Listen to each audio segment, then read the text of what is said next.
Good afternoon everyone. Now come to the third point.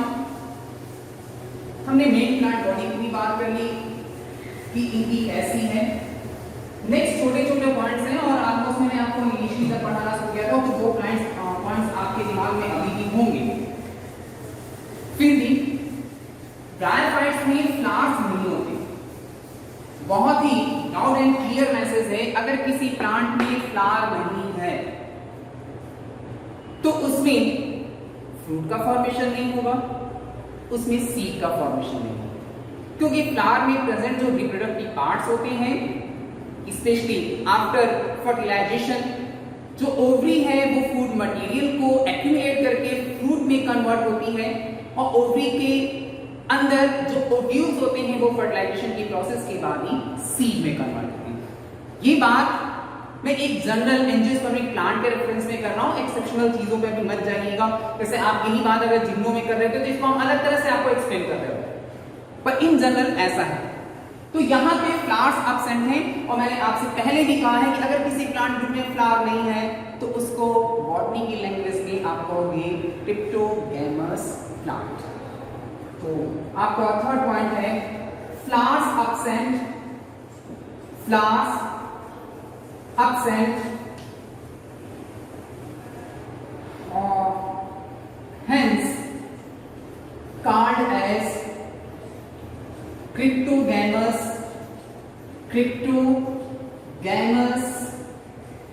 plants.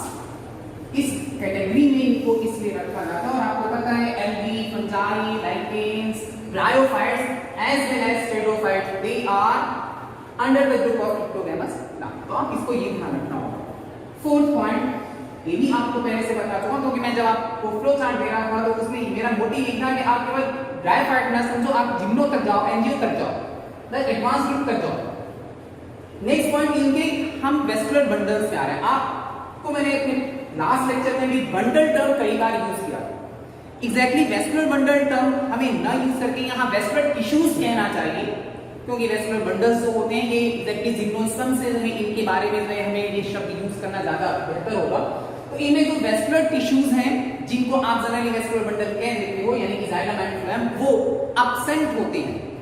और अगर absent है तो आप कह सकते हो नॉन वेस्कुलर प्लांट्स. तो इनके लिए वो उस वेस्कुलर टिश्यूज के एब्सेंट होने के कारण एक मेन इनका और बनता है, they are regarded as non vascular land plant. Remember मैंने एक टर्म और ऐड किया, land plant.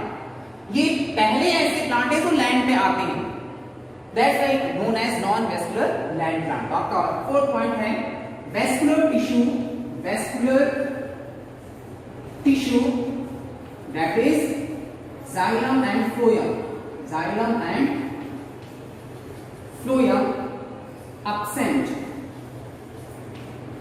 absent,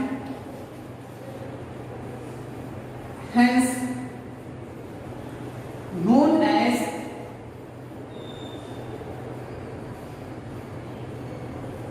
non-vascular land plants. Remember this point.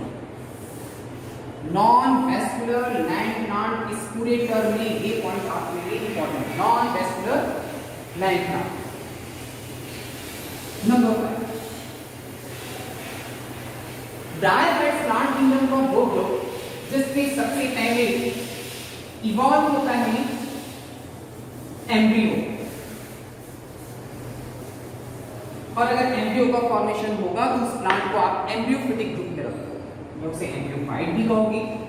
तो आप इनके फिफ्थ पॉइंट में लिखिएगा embryo evolve,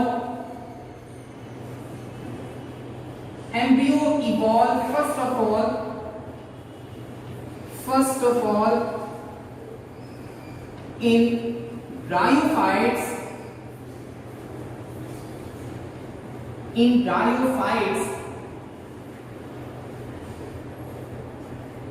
hence called as first embryophytic plant. First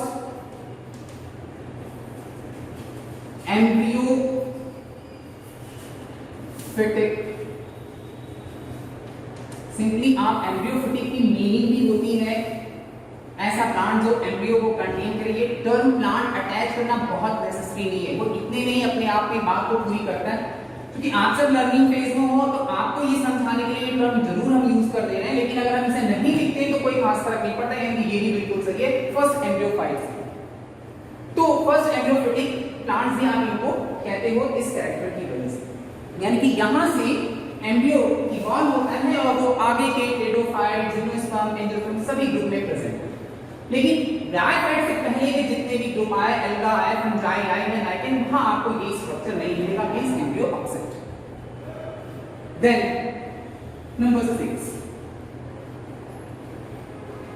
आप सबको पता अल्टरनेशन ऑफ जनरेशन ब्रायोफाइट्स में प्रेजेंट होगा, यानी कि जो दो फेजेस हैं वो एक दूसरे को अल्टरनेट करेंगे।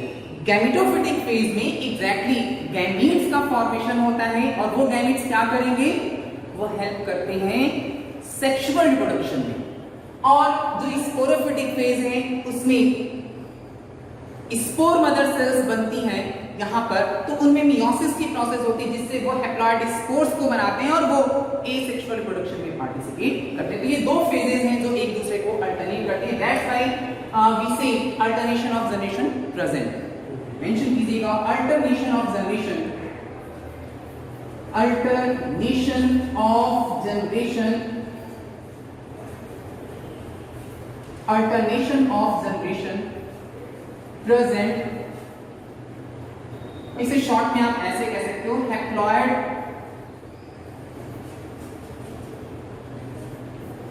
मैंने यहां n मेंशन किया, विद इन ब्रैकेट हैप्लॉइड लिखा है, n means half number of chromosome, और इसी को आप कहते हो gametophytic phase, gametophytic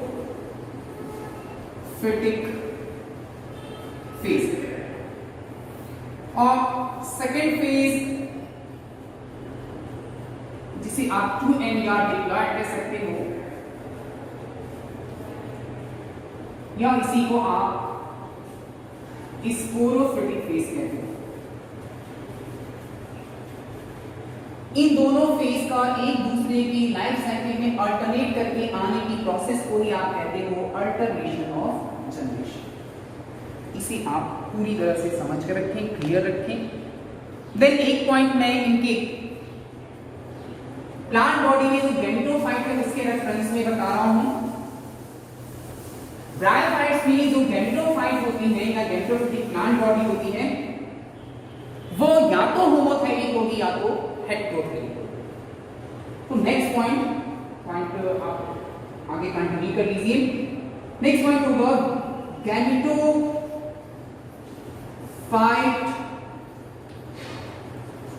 is either homothallic or heterothallic। अब ये दोनों क्या चीजें हैं? होमो मीन्स सेम या सिमिलर, मीन्स अगर सेम प्लांट बॉडी पे आप इसको इनके रिप्रोडक्टिव ऑर्गन के बेसिस पे भी कह सकते हो, एक्सप्लेन करना चाहो तो कर सकते हो, ये अलग अलग बेसिस पे एक्सप्लेन होते हैं। यहां आप इनके रिप्रोडक्टिव बॉडी के बेसिस पर अगर एक्सप्लेन करो तो होमोथैलिक मींस गैमेटोफिटिक जो प्लांट बॉडी होगी उसके सेम थैलस पर या सेम प्लांट बॉडी पर दोनों ऑर्गन्स प्रेजेंट होंगे, मींस मेल और फीमेल या दोनों सेक्स ऑर्गन्स प्रेजेंट होंगे। हेटेरो मींस होता है विषम या डिफरेंट, अलग अलग। थैलिक मींस थैलस की वाले। अगर ऐसी कोई प्लांट बॉडी है जिसमें मेल अलग प्लांट बॉडी में एग्जिस्ट कर रहा हो, फीमेल अलग प्लांट बॉडी में एग्जिस्ट कर रहा हो, तो ऐसे प्लांट बॉडी के लिए आप टर्म यूज करोगे उसकी प्लांट बॉडी कैसी है, heterothallic. That's all for today, thank you.